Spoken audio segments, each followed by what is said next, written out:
Hello! Welcome sa ating tutorial about sa Asana tool or software.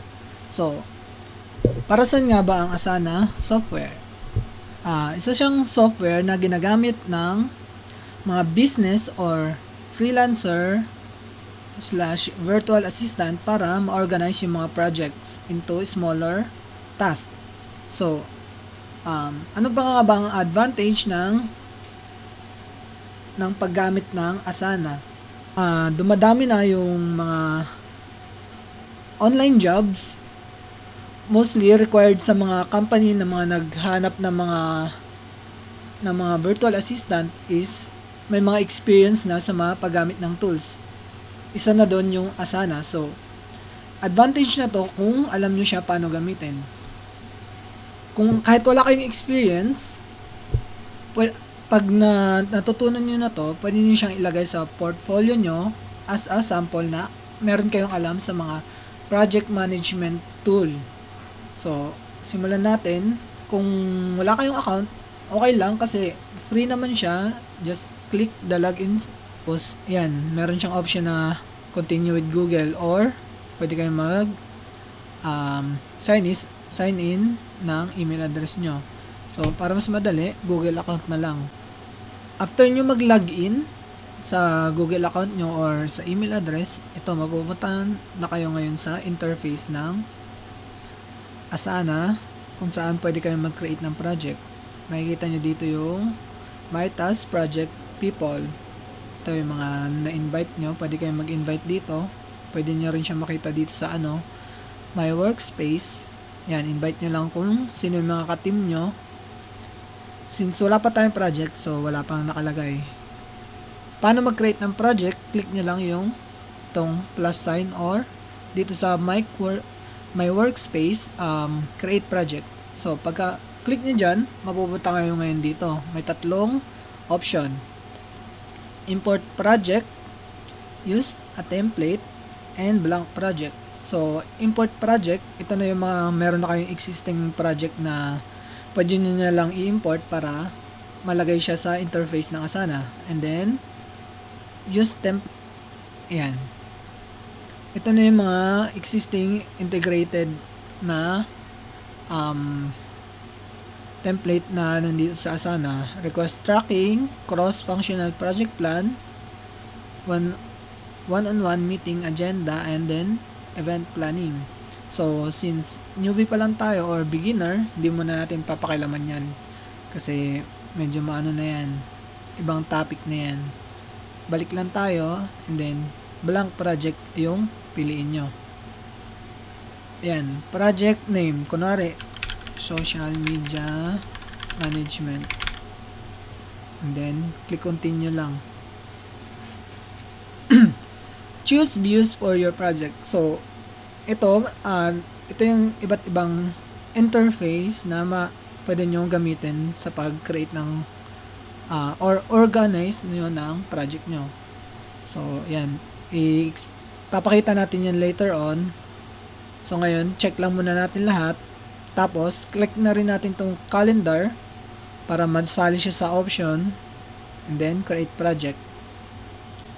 So, after nun, mapupunta kayo ngayon dito. Ito na yung interface sa board. Set as default natin kung yan ang gusto mong interface na gagamitin mo sa sa pag-organize ng project nyo. So, ito na yung project nyo, social media management. So, dito na ngayon, pwede itong palitan ng to do. Ito naman, add section, in progress.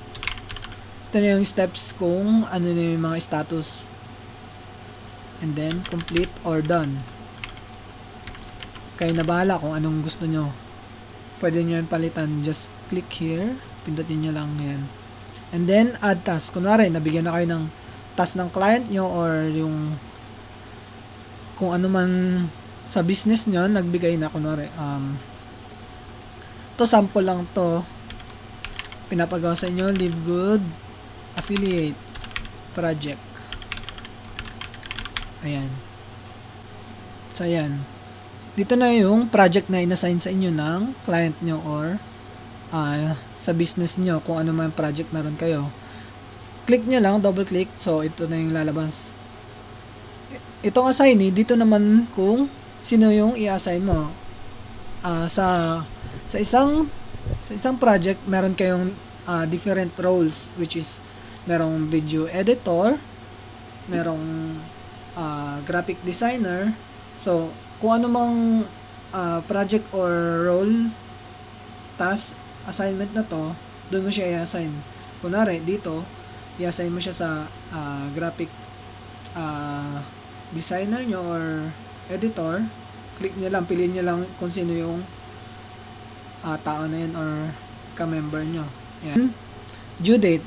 Dito naman yung deadline or kailan dapat matapos yung project na to or task. So, click nyo lang. So, ang date ngayon is March 11.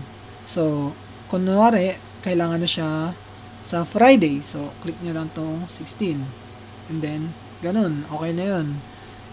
Friday na yung due date ng project nyo.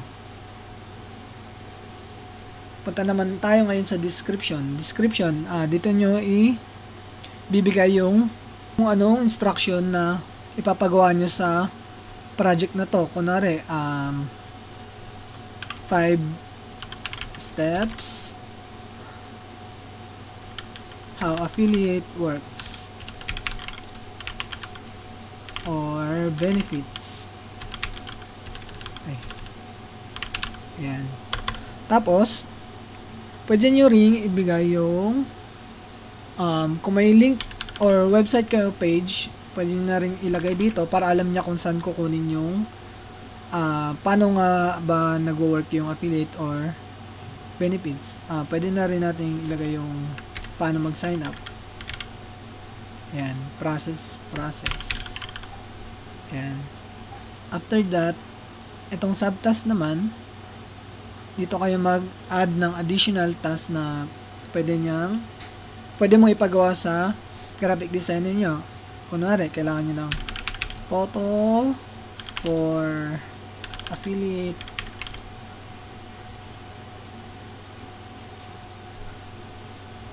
photo affiliate for Facebook post. Yan. Oops. And then, add ulit kayo kung kailangan nyo din sa Instagram post. Yan. Next is, dito naman yung all activity. Dito nyo makikita yung log kung kailan ginawa yung task. Ayan. Ginawa yung task 5 minutes ago. Inassign dito sa ka-team niya 3 minutes ago, and then due date. Yan, makikita nyo yung mga recent activities na ginawa. Ito namang add parang comment section. Dito kayo magpa-follow up. Kunwari yung due date is bukas na, tapos kailangan nyo ng update. I-mention nyo lang yung ka-workmate nyo na inassignan nyo, tapos sabihin nyo, hi, how's the or what's the update on this task assignment. Ayan, comment nyo lang. Magno-notify ngayon yan sa inbox ng ka-workmate nyo. Tapos nag-update kayo sa kanya, nanghingi kayo ng update kung ano na yung status nung task na pinagawa nyo sa kanya. Kunwari, malapit na yung due date, which is Friday, yung nakalagay dito. Ngayon, para mapag-attach siya ng photo, kiklik lang yung dito sa taas, attach files. Ayan. Choose a file. Tapos, hanapin niya lang yung ginawa niya. Ayan. Ngayon, loading na ngayon yung hintayin niya na lang. Since dalawang hinihingi natin, hingin pa na mag-ano pa ulit siya ng isa pa. Lagay lang ulit siya isa. Pwede nyo siya i-drag down or double click lang. Kunwari, yan. Okay na kasi dalawa yung hiningi nating photo sa kanya, sa graphic designer natin. And then, kung Kung natapos nyo na yung task, pwede nyo siyang ilipat sa in progress. Yan. Nalipat na siya ngayon sa in progress. Or pwede nyo na rin namang i-click dito. Kunwari, nandito siya kanina.